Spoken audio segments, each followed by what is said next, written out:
actually hurt. No, I think she is. Yeah, she's hurt. She took a hard fall off there. Boy, gosh, I hope she's okay. Episode 73, Friday, May 3rd, pucksports.com, the daily puck drop, the DPD. Can you believe we've done 73 of these?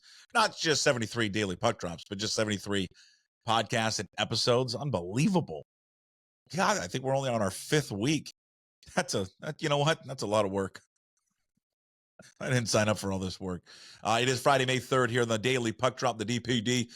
Thank you for watching and listening. If you're on YouTube, please like and subscribe below. Please leave a comment. If you're listening whenever, maybe it's 10 o'clock in the morning, maybe it's in the afternoon or evening on Apple, Spotify, Amazon Music, also YouTube Music. And big thanks to listener Tyler, because he was telling me, hey, I'm trying to find you on YouTube Music. I can't find you. And I'm like, well, Tyler, I see it right here. But there was a mistake on YouTube Music. And Tyler, because he's a great listener, a great follower, pointed out the issue, and I fixed it. So big thank you there to Tyler Christensen, I believe. Christofferson? Hold on. Maybe I should know the exact name. Tyler, I love you. Thank you so much, Tyler, for pointing that out. But it's also up on YouTube Music as well. All right, we'll have a quick little recap. Byron Murphy press conference. Patrick Beverly's an asshat. The Husky spring game is tonight here on Friday. M's and Astros. We got to do an update on the Un-American Bet M's under wager that we're doing. DraftKings Sportsbook app, and we're doing it. We're betting on the under on every single Mariners game. So we got that quick little preview of the Astros game, and of course, we always finish up every daily puck drop with, hey, what the puck? A recap of something that Mike Garafolo did yesterday, and then a trend that's been happening to me lately that we need to rectify, okay? That we need to figure out and change. And also, voicemails are back.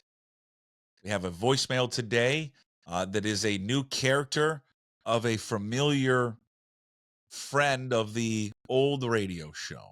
I'll tease it with that. So we'll do voicemails here at the very end here on the Daily Puck Drop, the DPD. We do it every single day starting at, and it drops every day at 10 a.m. right here on wherever you're watching, YouTube, pucksports.com, Apple, Spotify, Amazon, all that stuff. All right, Byron Murphy press conference. Boy, I'm just going to tell you. There is there'll be an episode coming up later today with Chris Egan, because Chris Egan and Ryan Divish are our Friday guests. Those all drop at 1 o'clock today. And Chris Egan and I have already talked about this today. I am in love with Byron Murphy's parents. God, they're the best. The dad filming, has got the video camera up there filming his kid. The mom, who Egan, go back and listen to the Egan, or go listen to the Egan podcast that comes out at 1 o'clock today. He's got a great story about the mom, because he introduced his mom at the press conference, and then what the mom did there. It's hilarious. But Murphy, great, came across engaged, came across as just a fun dude. I know people want to point out the fact that he said, a lot. Who cares? He's like 22, 23 years of age. Or I don't think he's 23 yet. Nervous up there. He's sitting in a bunch of crowd of people and cameras on him. Everybody's got a little nervous tick, but I thought he was great. I loved what he said. I loved his attitude. He looks like he just was raised right. His parents and all his family there. But this guy is going to wear number 91 for the Seahawks. We're going to get into that. All the past people that wore 91 for the Seahawks. It's not a great history of number 91s, but this guy's going to be clearly a massive fixture for this team moving forward on the defense. A lot of the success of Mike Macdonald is going to be based on this draft pick. This is his first pick. This is his, I don't want to say he handpicked the guy. Obviously, John Schneider and his staff have the number one say on who they were going to pick. But this was a great influence here by Mike Macdonald of what he wants to do and what he wants to run there for a defensive system, right? This is it. This is kind of the Mike Macdonald way. This is what he wants his defense to look like. And Byron Murphy is going to be a big part of that, right? He's going to be a huge part of that. Of his success, of what he does on the field will no doubt forever be tied there to Mike Macdonald. And I think that will be it'll be great. It'll be great to see him kind of perform.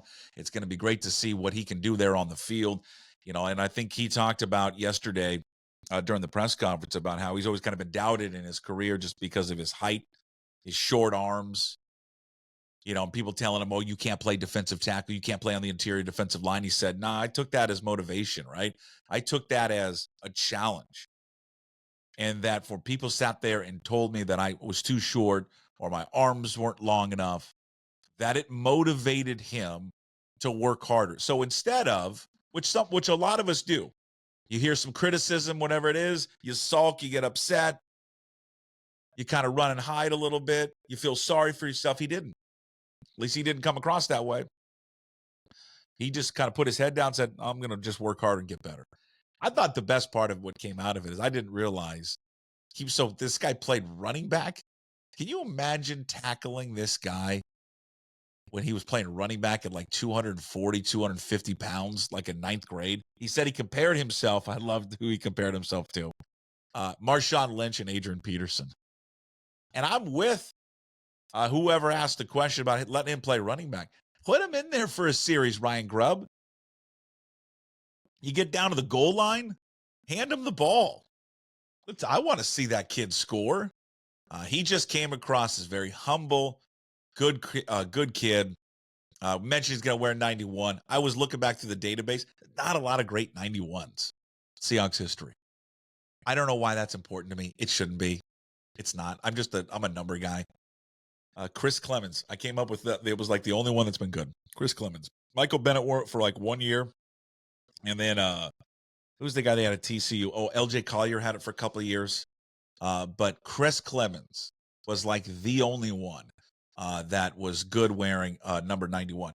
Now, there's been something, and we talked about this, and I want to play it for you. Rob Staten, who joins us on Thursday shows, which is still up available right now. It's on YouTube and all the platforms where you can listen to Apple and Spotify. It's all in the description below here on YouTube of where you can follow along. This description of Aaron Donald, and for a lot of people, man, they get real kind of worked up about this. Like if you ever mention Byron Murphy's name and then also Aaron Donald. But as Rob and I kind of discussed on Thursday's show, and I think a lot of people are just kind of missing the point of John Schneider when he says, yeah, he reminds me of Aaron Donald because he looks like him. Yeah, I mean, I think it has to be Murphy because there's just something, Puck, isn't there, about a three-technique defensive tackle and now, look, I'm repeating myself here. I've done it an awful lot over the last few weeks, but with the fantastic arse and thighs that does have that minimal body weight. And when John Schneider was after the draft, who does he remind you of? And he said, he isn't Aaron Donald, but that's the player that comes to mind. The reason that John Schneider says that is because it's the frame. His build looks a lot like Aaron Donald, and you can compare him. But when you actually just look at him, forget playing style, just look at the body, it does remind you quite a lot of Aaron Donald. And there's just something exciting about that kind of player. Who's twitchy, he's got agility, he's got great base. Yeah, there is something great about that. And it's just great to hear him say arse. I don't know who else loves that, but I just love hearing him say that. I just love it to death. But to his point, it's because Byron Murphy looks like him. Not that he plays like Aaron Donald. I mean, we all hope that he plays like Aaron Donald, but it's just because he looks like him. He's got the same type of body frame to a degree. Okay, whoa. Well, hit a little audio there. A little center field there for Ryan Divish. Divish is coming up later. We're not playing it right now. Get your big, meaty, fat fingers off the touchpad there, Puck. But yeah, it's just because he looks like him. And he's the first round pick. Is he the most important pick in the draft? Yeah, he just is. The most pressure is going to be on him when they do rookie minicamp that's starting this weekend, when they do minicamp in June, when they do training camp. All eyes will be on him because of their change in defensive philosophy, because they have been so beat up over the last few years of getting pounded on in the running game. He is the biggest person that you're going to circle on this year because of the change in philosophy, because of the defensive strategy, because of the new kind of toughness that Mike Macdonald wants to bring into this organization that has, let's be honest, has lost its way with Pete Carroll. This is it, and there's no doubt that he is the number one factor for this defense this year, and it's a lot to put on a rookie. But I think a lot of the success of where they're going to go and where Mike Macdonald is going to go is going to be on the shoulders there of number 91. Rookie minicamp gets away under this week. Christian Haynes will be another one to watch because he's got a chance. And I agree with Rob. Go back and watch and listen to the podcast. And I agree with Rob. If he doesn't win the right guard spot, I think there's a lot of us that's going to be pretty disappointed. Over to the NBA, Patrick Beverly, just an absolute idiot.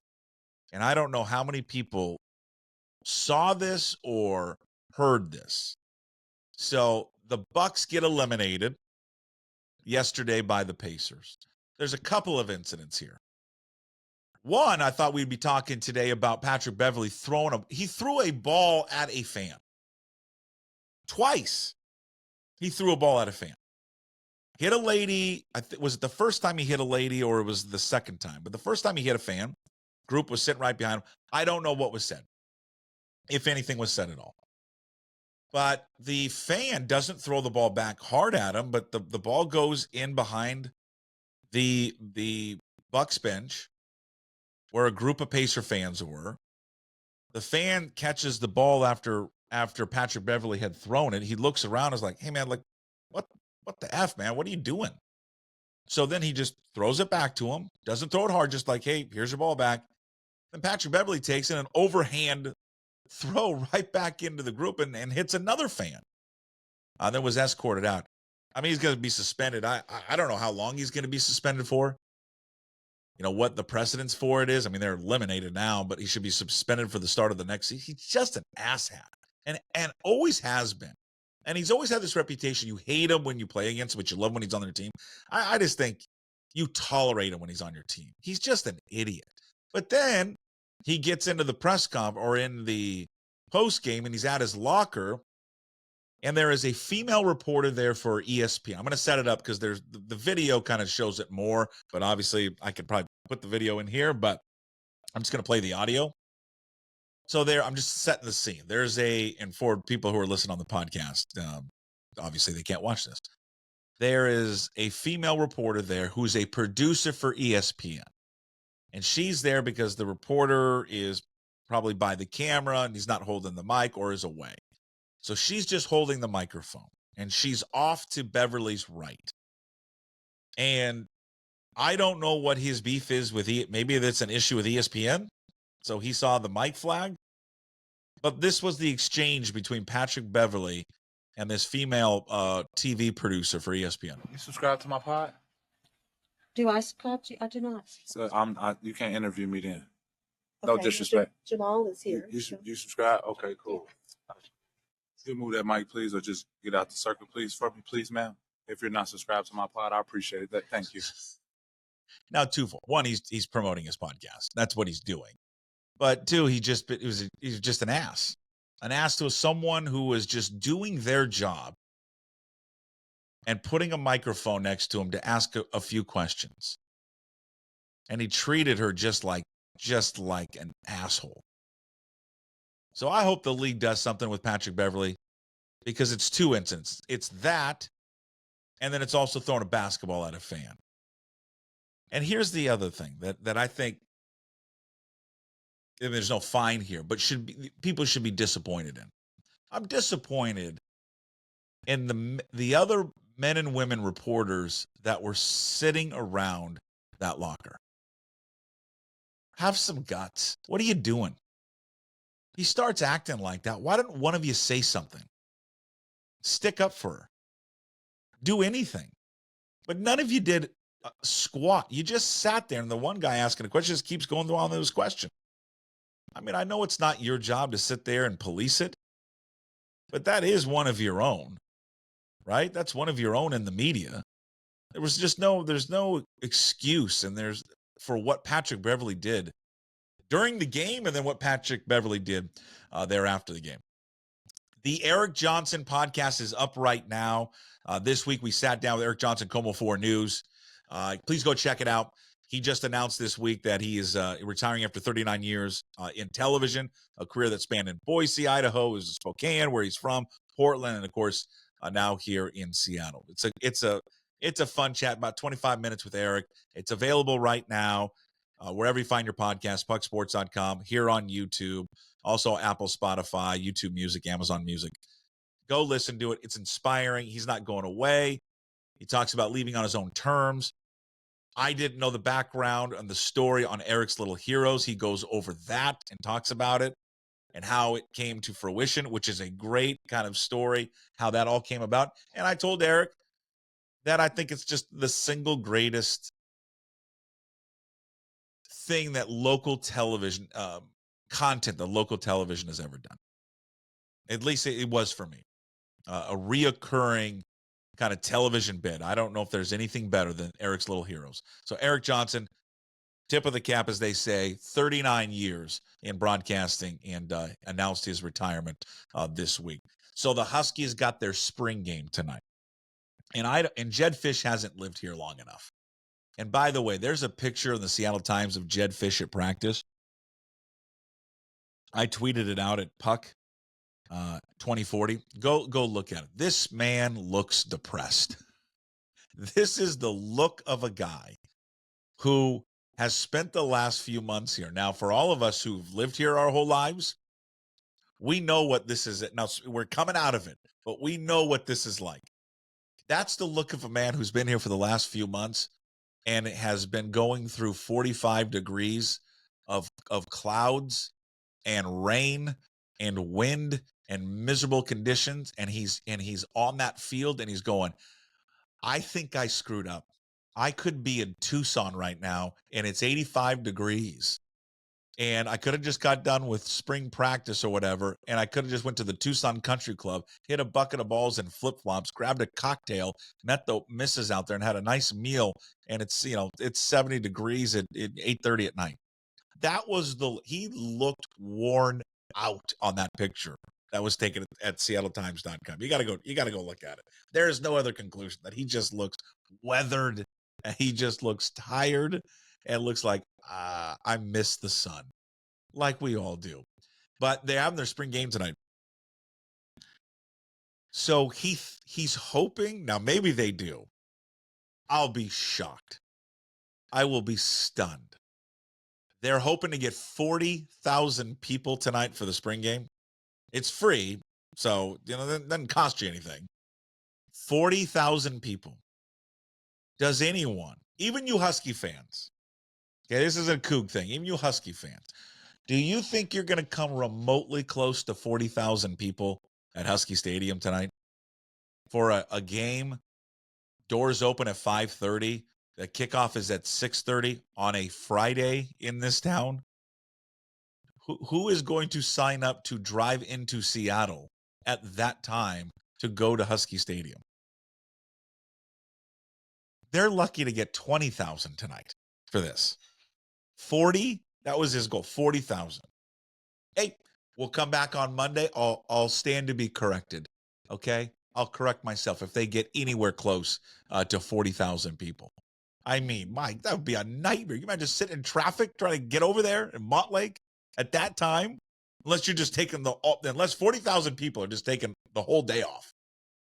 I'll be stunned if they get to that figure. But I do like the concept. I like playing at night. I think it's cool. It's different. Nobody else is doing it. So I kind of like it. M's and Astros tonight. They start their 3-game series. That means hashtag Under on American is back. Hashtag Bet M's Under Summer. And that hashtag is going to change all the time. You're like, what's going on?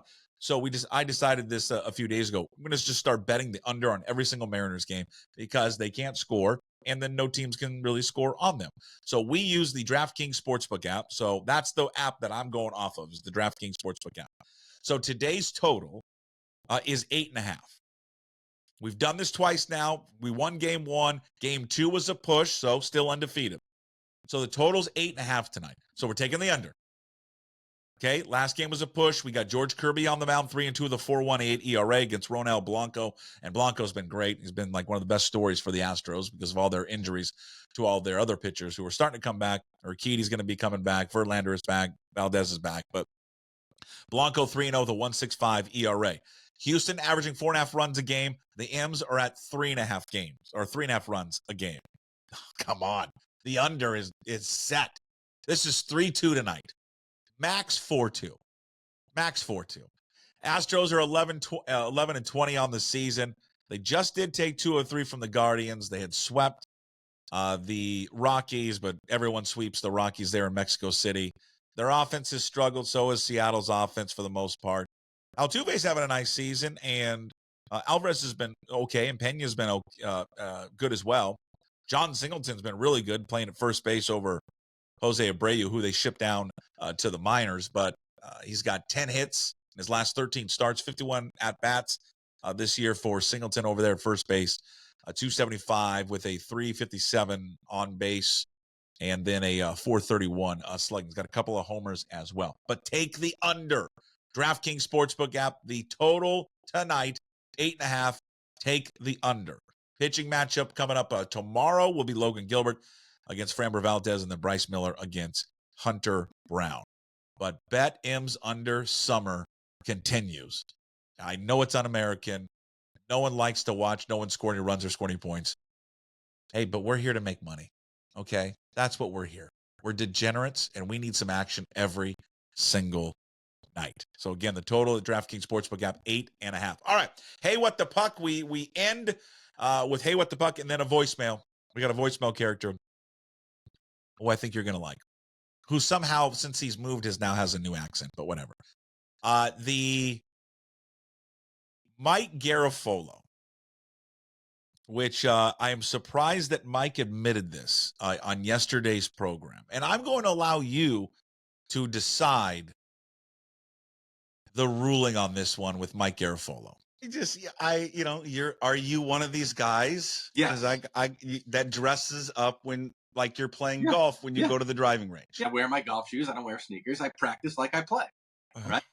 And I put my Oakley sunglasses that I have that are prescription specifically for golf. I wear them while I'm hitting balls because you practice like you play. I'm around enough professionals, right? That it's part of the process. Like Kobe Bryant and the way that he did things in practice. He practiced like this. I don't put on some gym shorts and a cut-off T-shirt, sleeveless T-shirt, whatever you call it. Now, are you an earbud guy? Yes. Jesus, Mike. But that's only because there's so much and it's not noise, like distracting noise. It's just, I don't want to hear people. Like, I don't want to hear you. So the earbuds were in. I don't know if we can be friends anymore. I really don't with Mike. I'm not sure. And I know there's a lot of people watching and listening to this right now. You're Mike Garafolo. You're full golf attire at the range, earbuds in. Maybe I'm the asshole. I could be. I know I am. I don't get it. Why, if you're going to go hit golf balls at a range, why are you in full golf attire? Now you'd say, well, if you go shoot baskets, are you in basketball gear? No, we have a basketball hoop in our alley. When I go shoot baskets, with the Vampire, I don't go put out my basketball shoes and get in gym shorts and a tank top. I'm just shooting baskets. We have a putting green out here. Big thanks to Synthetic Turf Northwest. Go visit them, if I can spit it out, syntheticturfnorthwest.com. Okay, when I go putt, I'm going to go put on my golf shoes and my golf shorts and a golf hat, just putting. You're just hitting golf balls. What's the point of getting all dressed up for that?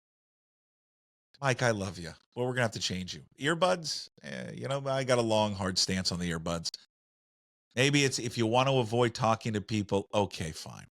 But it gives off this, I'm in my zone, leave me alone because I'm pounding golf balls. I don't get it.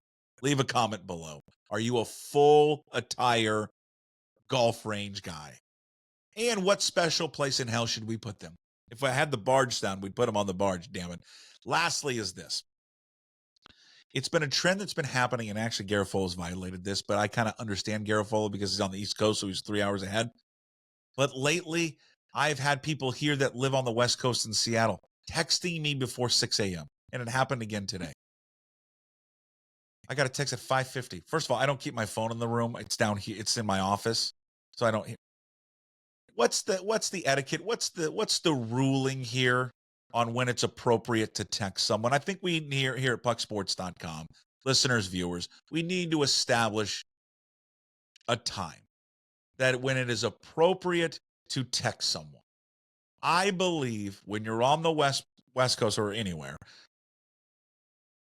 7:30. I think 7:30. I think anything before 7:30 is we're crossing the line. After 7:30, fine. Before 7:30, I don't know. I'm willing to give it to 7, but 5:58, no. Come on. That is, I think there should be a response that you should be able to go back. I don't respond to requests or questions from people that are sent at 5:58 in the morning.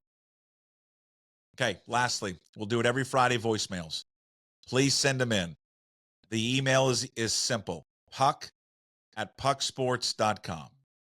Puck@pucksports.com. All you got to do is record the voicemail on your phone, Android, Apple. They all have a voice recorder, and you send it in. 30, 40 seconds, whatever you'd like to talk about. It could be a question, comment. It could be funny. We do impressions. We bring back the old characters. We've had Jim Nantz appear on it. We've had Michael Shandugar. We've had Softy. We've had all of them. But voicemails, leave it. We'll do it every Friday. Again, all you got to do is record it and send it to puck@pucksports.com. But we will leave you with this. We'll react to it because I've got some thoughts on this one of our latest voicemail that was sent in yesterday. Puck@pucksports.com. Hey, Puck. Jim Moore here. I saw that you had some voicemails that we send you on the email there. And, you know what, Puck? I just hate it. I can't even figure out how to work Fubo or Tubi or whatever that is, let alone some stupid voice app I got to send through email, whatever. Things just used to be so much better. I'm so bitter.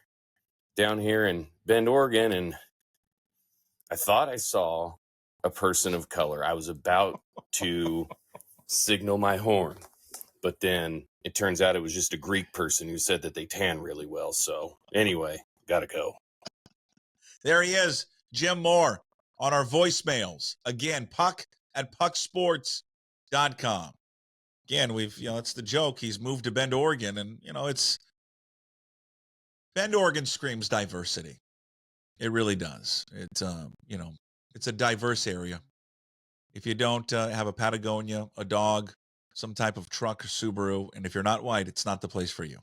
And if you don't love beer, it's not your spot. It's not your jam, okay? Voicemails, again, every Friday, puck@pucksports.com. Okay, Friday's episodes. As I mentioned before, Eric Johnson episode podcast is out on all the platforms, YouTube, Apple, Spotify, Amazon, everywhere where you can find your podcast. Also, check out stuff from yesterday, Rob Staten, Mike Garafolo. Those interviews from Thursday are up there as well. Also, as I mentioned, the Eric Johnson one is out now. You can go listen to it, retiring after 39 years there with Como.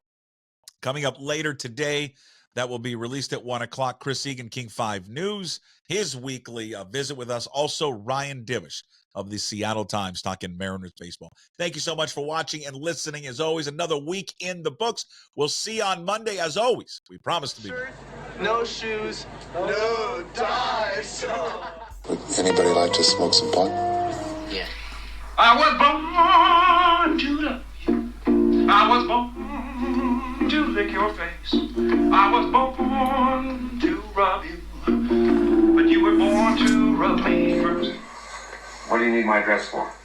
We'd like to send out a mailer. Mother of mercy, I don't speak Japanese!